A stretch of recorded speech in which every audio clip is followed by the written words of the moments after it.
Hi friends, welcome to Archana's కమ్మని రుచులు. మీరు ఎప్పుడైనా వంకాయతో దోసకాయ పచ్చడి ట్రై చేశారా?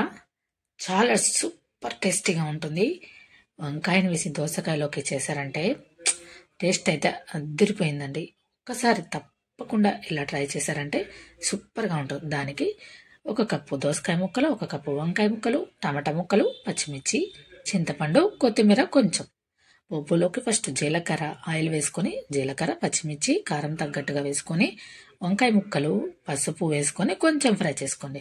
అవి కొంచెం మగ్గిన తర్వాత అందులోకి టమాటా ముక్కలు, 1/2 కప్పు టమాటాల ముక్కలు, చింతపండు కొంచెం వేసుకొని అవి కూడా కొంచెం ఫ్రై చేసుకోండి.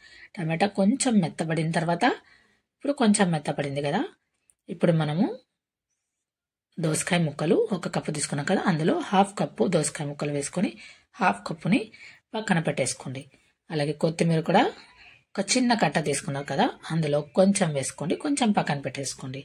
ఫ్రెష్ కొత్తిమీర అయితే మా తోటలో కాసింది, చాలా బాగుంది ఫ్లేవర్. ఇలా కొంచెం మగ్గిన తర్వాత, మరి ఎక్కువ దోసకాయ ముక్కలు మగ్గాల్సిన అవసరం లేదు. బాగా చల్లారిన తర్వాత వెల్లుల్లి రెబ్బలు, సాల్ట్ వేసుకొని మీకు రుచికి తగినంత కచ్చపచ్చగా మిక్సీ పట్టేసుకొని పక్కన పెట్టేసుకోండి. ఇప్పుడు పోపు వేసుకున్న ఆవాలు, జీలకర్ర, ఉద్దిపప్పు, మినప్పప్పు, ఇంగువ, మనము మిగిలిచ్చి పెట్టుకున్నాం కదా దోసకాయ ముక్కలు, కొత్తిమీర వేసి ఫ్రై చేసుకొని, ఒక్కసారి ఎక్కువ ఫ్రై చేయకూడదు. జస్ట్ అలా కొత్తిమీర పచ్చివాసన ఉంటుంది కదా, అది మాత్రం పచ్చివాసన పోయే వరకే. అంతా పోపు ఇందులోకి వేసేసి కలిపేసుకొని రైస్లోకి వేసుకొని తిన్నారంటే ఉంటుంది టేస్ట్ అదిరిపోతుంది.